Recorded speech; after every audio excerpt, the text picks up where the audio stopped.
ሕጋዊ ምምሕዳር ክልል ትግራይ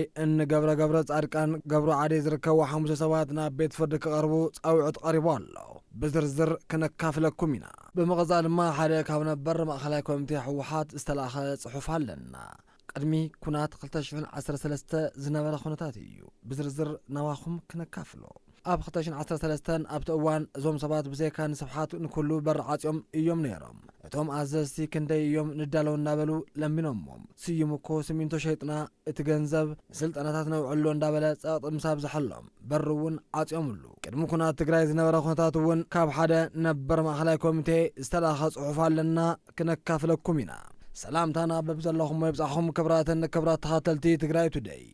እዚ ድምጽኹም ድምጽ ውጽዓት እዩ ንቻናል ሓድስ ንኾንኹም ንቪዲዮና ላይክ ንቻናልና ድማ ሰብስክራይብ ብምግባር ኣባል ቤተሰብና ይኹኑ ትግራይ ቱደይ ድምጽኹም ድምጽ ውጽዓ ጊዜያዊ ምሕዳር ክልል ትግራይ ገብረ ጻድቃን ገብሩ ዓዴ ዝርከቡ 5 ሰባት ናብ ቤት ፍርዲ ክቐርቡ ጻውዒት ቀሪቡ ተጋዳላይ ገብሩ ዓዴ ትግራይ ካብ ዘላቶ ጸጋ ንምውፃእ እንተመዛበለ ህዝብና ናብ ምረበቱ ንምምላስ ግዛኣታዊ ሓድነት ንምውሓዝ ኮነ ህላወ ንምርጋጽ ህዝቢ ትግራይ ስጡም ሓድነት ክህልዎ ይግባእ ኢሉ ዝብል ርእቶ ብተደጋጋሚ ሂቡ ሰሚዕና ኣለና እዚ ጥራሕ ዘይኮነ ዝፈቐዶ መድረኻት ሚድያታት እውን እናዞረ ነዚ ካልኦት ዛዕባታት ኣልዕሉ እውን ከወግዕ እውን ንሰምዖ ኣለና እዚ ርእቶ ከም ርእቶ ፈጺሙ ምንም ዓይነት ጸገም ዘይብሉ ሃናጺ ሓሳብ እዩ ኮይኑ ግን ነዚ ርእቶ ዘቕርበሉ ዘሎ ሰመን እዩ ንህዝብስ እዚ ምኽሪ ሓሳብ ንዓርሱ ብኸመይ ይገልጽ ብስሩባ ዓርሱ ገብረ ጻድቅ ገብሩ ዓዴት እንታይ ይገብር ኣሎ ንዝብሉ ሕቶታት እውን ንምምላስ ንሓዋሩ ብሰፊሑ ዝምለሰሉ ጉዳይ ኮይኑ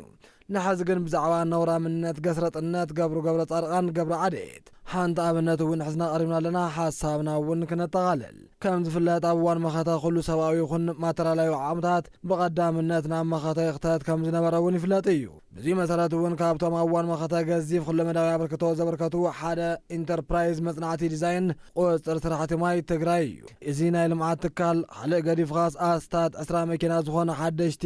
ናይ ፊልድ መኻይን ንመኸተ እውን ክኸታ ዝገበራ ኮይኑ ካብዚአን እውን መብዛሕትአን ኣብዚኣተዋ ከይተባሃላ ሃለዋተን ዘየለ ኮይነን እተን ውሕዳት ድማ ኣብ ኢዶወነን ኣምባገነን ነውራማ ሰበስልጣን ንውልቀ ረብሓዎም እናውዕልዎን ይርከቡ ካብዚአን ተሓንቲ ዝኾነት ሓዳሽ ላንድ ክሩዘር እዛ ዓይነታ መኪና እምበኣር ንመኸተ ተባሂላ ምስ ተዋፈረት ኣምባገነን ነውራም ገብረ ዓዴት ናይ ውልቀ መኪናኡ ገይርዋ ታርጋ ቁፅሪ ናይታ መኪና ከይተረፈ ቀይሩ ንልዕሊ 2 ዓመታት ንውልቀ ረብሓዊ ይጥቀመላ ይሽቀጠለና ኣሎ ብመሰረት እዚ ዝግበር ዘሎ ገብረ ጻድቃን ገብሩ ዓዴት ጥራሕ ዘይኮነስ ካልኦት ነውራም ሰበስልጣን እውን ኣለዉ ኣብ ኢዶም ዝርከባ መኻይን ኢንተርፕራይዝ መጽናዕቲ ዲዛይን ቁፅጥር ስራሕቲ ማይ ትግራይ ኣይንምልስን ኢሎም ነተን መኻይን ንደቆም ናብ ቤት ትምህርቲ መመላለሲ ናንስቶም መገልገሊ ገይሮምን ይርከቡ ካብዚኦም ድማ እቲ ሓደ ቅድሚ ሕዚ ስራሕ መካየዲ በዓል መዚ ትካል ልምዓት መንግስቲ ትግራይ ዝነበረ ሕዚ ኣብ ፌደራል መንግስቲ ምክትል ኮሚሽነር ኮሚሽን ብሔራዊ ተሃድሶ ኮይኑ ተሸይሙ ዘሎ ኣይተ ተስፋ ዓለም እንትኸውን ንሱ ተሸሙ ናብ ፌደራል ምስ ኸደ ድማ ብናቱ መተካታ ኣብ ሓላፍነት ዝተቐመጥ ኣይተግደይ እውን ነታ መኪና ይንምለስን ኢሉ ዓርሱ እናጠቐምላ እውን ይርከብ ብግልባጡ ኢንተርፕራይዝ መጽናዕቲ ዲዛይን ቁፅጥር ስራሕቲ ማይ ትግራይ ብግን ብሰንኪ እቲ ጆኖሳይዳዊ ኩናት ኣብ ከቢድ ዕንወ ስለ ዝበጽሑ ኩሉ ናይ ፊልድ መኻይኑ ናብ መኸተ ምስ ወፈራ ዋላ ሓንቲ መኪና እውን ስለ ይትመለሳሉ ኣብ ኣዝዩ ከቢድ ናይ ምፍራስ ሓደጋ ወዲቑ ሓሓሊፉ ድማ ንዝረኽበን ውሕዳት ናይ ፊልድ ስራሕቲ እውን መኪና ብክራይ ናብ ውልቀ መካረይቲ እናተኻረየ ተጸጊሙ እናሰርሐ እውን ይርከብ ኣብዚ እውን ክፍለጥ ዝግብኦ ጉዳይ መራሕቲ ኢንተርፕራይዝ መጽናዕቲ ዲዛይን ቁፅጥር ስራሕቲ ማይ ትግራይ እኒ ገብረ ጻድቅ ገብረ ዓዴት ሓቲቶሞም ስለ ዘፋርሕዎም እተን ብነውራም ሰበስልጣን ብሓይሊ ዝተወሰዳ መካይን ንክምለሳ ንልዕሊ 1 ዓመት እስካብ ፕሬዝዳንት ታደሰ ወረደ ዝበጽሐ ብጽሑፍ በኣካል ጥርዓን ዘቕረቡ ኮይኖም ምንም ዓይነት ፍትሓ እውን ክርከበሎም ኣይከኣለን ቦርድ ኢንተርፕራይዝ መጽናዕቲ ዲዛይን ቁፅጥር ስራሕቲ ማይ ትግራይ ብግድኡ ዝገበሮ ጻዕሪ እውን ሰማዒ እዝኒ ስኢኑ ተሪፉ ኣሎ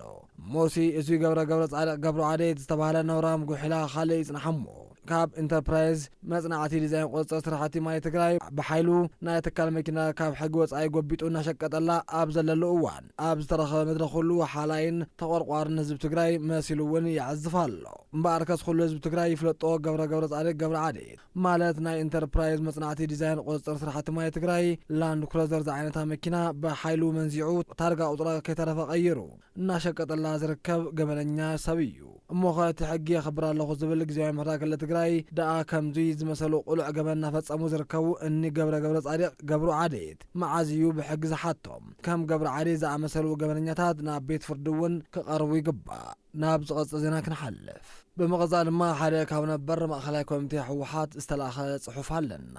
ቅድሚ ኩናት 2013 ዝነበረ ኩነታት እዩ ብዝርዝር ናዋኹም ክነካፍሎ ኣብ 2013 ኣብቲ እዋን እዞም ሰባት ብዘይካ ንስብሓት ንኩሉ በር ዓፅዮም እዮም ነይሮም እቶም ኣዘዝቲ ክንደይ እዮም ንዳለው እናበሉ ለሚኖሞም ስዩም እኮ ሲሚንቶ ሸይጥና እቲ ገንዘብ ስልጠናታት ነውዕሎ እንዳበለ ጸቕጥ ምሳብ ዝሐሎም በር እውን ዓፅዮምሉ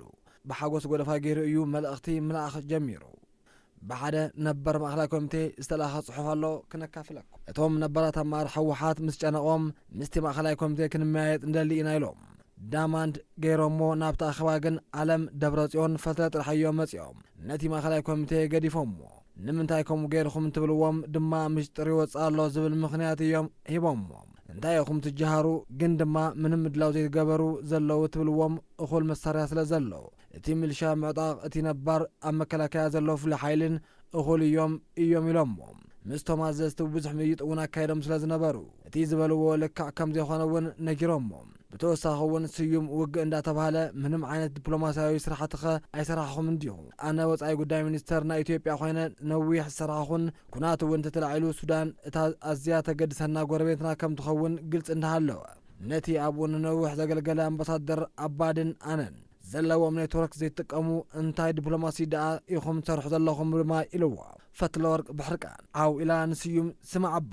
ምሽጥር ከወፅእ ዲኹም ደሊኹም ክንመርሕ እውን ስለ ዘይትደልዩ ድዩ እንዳበለት ከምዚ ክምንጥልዎም ዝደለዩ እዩ እቲ ስልጣን ኣምሲላቶ ነቲ ወግዒ በዓል ደስታ በዛብህ ነቲ ናይ ፈትለ ሑሕ ኣቋሪጾም ምስ መን ከም ዝዛረብ ዘላ ክፍለጢ ብምባል ስነ ስርዓት ኣትሕዝዋ እቲ ኣኼባ ድማ ተቋሪጹ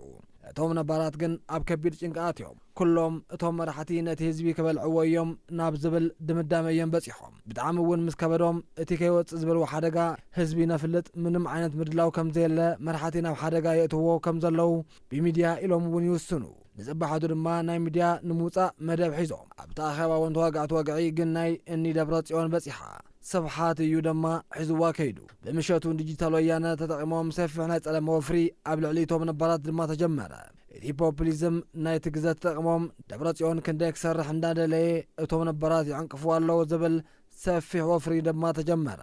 ንዓኻትኩም ሓዊሱ ኩሉ እቲ ህዝቢ ኣንጻር እቶም ነባራት ንክስለፍ ተገበረ ሚድያ እውን ተኸልኸሉ ብጣዕሚ እዩ ዘሐዝን እቲ ግዘ ክሓስብ ከለኹ ይብል እቲ ለኣኸና ጽሑፍ ጠጠግን ኣያበሉ ንሶም እንተለኣስ ወታደራዊ ኣዘዝቲ ናብቲ ፍሉይ ሓይሊ እውን ይእተው ኢሎም ጸቕጢ ፈጢሮም ብክንደይ ያልሲ እንታደሰ ንከኣትው ገይሮሞ ደብረጽዮን ፈትለ ዓለም ንንታደሰ ዘምጽኦ ናይ ሚሊተሪ ዓቕሙ እንተይኾነስ ነታ ስልጣና ክሕድገና እዮም ተጨነቑ ምክትል ሓይሊ ጸጥታ ድማ ገይሮሞም ሓላፊኡ ኣብ ምንም ናይ ውትድርና ዓለም ዘይነበረ ተኪኡ ዝበሃል ናይ ቀደማ ኣምሓርኛ መምህር እዮም ገይሮም እቶም ነባራት ጠቒሎም በሪ ምስ ዓፀወሎም ኣዳዎም ዓጻጺፎም ኮፊና ይንዕዘብን ኢሎም ካልእ ስራሕቲ እውን ጀሚሮም ብዙሓት ኮሚቴታት እዮም መስሪቶም ናይ ዲፕሎማሲ ሎጂስቲክ ትራንስፖርት እዚ ምግባር ምስ ጀመሩ እቲ ግዜ ድማ ቅድሚ ኩናት 2 ወርሒ እዩ እዚ ኩሉ እንትግበር ዘየለ ኣካል መቸስ ኣስተውዕልኩም ኢኹም ኢልና እውን ንሓስብ ማእኸላይ ኮሚቴ ሕወሓት ሓደ ኣብ ምንም ዓለም ዘየለ ናይ መንደር ፀጉሪ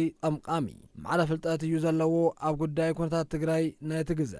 ንመጀመርያ ግዜ እቲ ማእኸላይ ኮሚቴ ኢዱ ክሓውስ ዝገበረ ኣብተን ነባራት ተጋደልቲ ዝመስረትወን ኮሚቴታት ዝገበርወን ዝነበሩ ምይይጣት እዩ ነተን ኮሚቴታት እውን ስራሓን ከይሰርሓ ምዕንቃፍ ከይቃረየ እዮም ንምግባር ጀሚሮም እቶም በዓል ፈትለወር ገብረዝጋብያ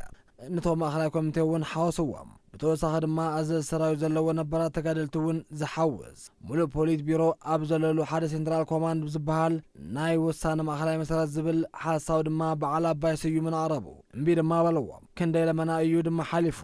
ሚድያ ዘሎ ረስንን ኣባይታ ዘሎ ምፍላውን ምንም ኣይራኸብን እታ መቐይሮ ነጥቢ እታ ናይ ድምፂ ወያነ ጃም ዝተገበረት መዓልቲ እያ ኩሎም ተኣኪቦም ኣዘዝቲ ነባራት ተጋደልቶም ሕሑ ኢሎሞም ነይሮም ነቲ ሴንትራል ኮማንድ ድማ መስረት ኢሎሞም ከይፈተውዎ ግን ተቐቢሎሞም እዚ እዩ እቲ መጀመርያ ናይ እኒ ጌታቸው ምሕዋስ ከምኡ ኮይኑ እውን መዓት ምዕንቃፋት እውን ምግባሮም ኣያቋረፁን ነተን ዝተረፈ ክፋላት ድማ ቀጣይ ክነካፍለኩም ኢና ካድረታት ጉጅለ ሕወሓት ልቢ ግበሩ ካድረ ጉጅለ ሕወሓት ኣይተዓሸው ልቢ ግበሩ ኣብ ትግራይ ዝተማረኸን ዝተሓበአን ሰብ ክመርሕ ይኽእል ኢሎም ሓሲቦም ትፈልጡ ግን ድማ ይመርሑ ኣለዉ ህዝቢ ብሸለልተኝነት መሪሕነት ብጥሜት ክመውት ኢልኹም ሓሲብኩም ድማ ትፈልጡ ዶ ግን ድማ ይመውት ኣሎ ትግራይ ወርቃን መሬታን ብመሪሕነት ብግልፂ ክዝረፍ እዩ ኢልኩም ሓሲብኩም ትፈልጡ ዶ ግን ድማ ይዝረፍ ኣሎ ትግራይ ጆኖሳይዳዊ ክፍጸመላ ኢልኹም ሓሲብኩም ትፈልጡ ዶ ግን ድማ ተፈጺሙ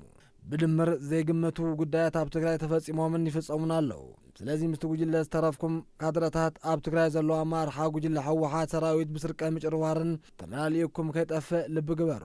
እዚ ጥራሕ ኣይኮነን ኣብዚ ሓለፈ 27 ዓመታት ኣብ ሓደ መራሒ ናብ ካሊእ መራሒ ሓሶት እንደማለሱ ሕወሓት በቲኖም ሕዚ ድማ ሕዝውን ተመሳሳሊ ናብ ምቕባር ገጽ በፂሓላ ሓሶት ናብ ደጀን ቤት ጽሕፈት ጉጅለ ብምምላስ እንዳባእሱ ዝውዕሉ ትግራይ ሰላም ከይትኸውን ዝሰርሑ መርሕነት ሲኢኖም ምንም ዘይፈልጡ ሰባት እንዳፈረጁ ዝውዕሉ ኩሉ ሻዕውን ስሕተት ዝፈጥሩ መሪሕነት በርኪቶም ምስ ነጋዶ ዝዓርኹ ንነጋዶ ዝመረጽ ምስ ነጋዶ ፖለቲካዊ ምኽሪ ዝመክር መሪሕነት ተፈጢሩ ኣሎ ብሃፋትም ዝወር ፖለቲካ ዓንቢቡ ጽምዶ ሓንሳዕ ምስ ሻዕብያ ሓንሳ ድማ ምስ ፋኖ ሓንሳ ምስ ኦነግ እናበሉ ኣብ ዘይተጨበጠ ጉዳይ ዓንክሊል ዝበሉ ጭቋት ኣማርሓ ህዝቢ ከወዱ እዮም ሒግ ዝብሉ ዘለዉ በዚ ኣካይዶም ብሔረ ትግራይ ክጠፍውን ይኽእል እዩ ስለዝኾነ ኣስተውዕሉ ካድረ ጉጅለ ሕወሓት ኣይተደናገሩ ከም ቀደም ከይትዕሸው ዝበዝሕ እውን ዝነገረኩም ሕሶት እዩ ፖለቲካ ንዓኻ ዝደልዩ ኢድ ምውፃእ ጥራሕ እዮም ንህዝቢ ዓድን ከይጠፍእ መንግስቲ ክህልወና ስርሑ ተጋሩ ተኣኻኺቦም ዝመኽርዎ መድረኽ እውን ክህሉ ኩሉ ዓቓፊ መንግስቲ ንክምስረት እውን ተቓለሱ ክብራት ተኻተልቲ ናይ ሎማዓንቲ ምድላውና ዝመስል ነይሩ ቀጻሊ ብኻለ ምድላው ክሳብ ንራኸብ ድሓን ኩኑ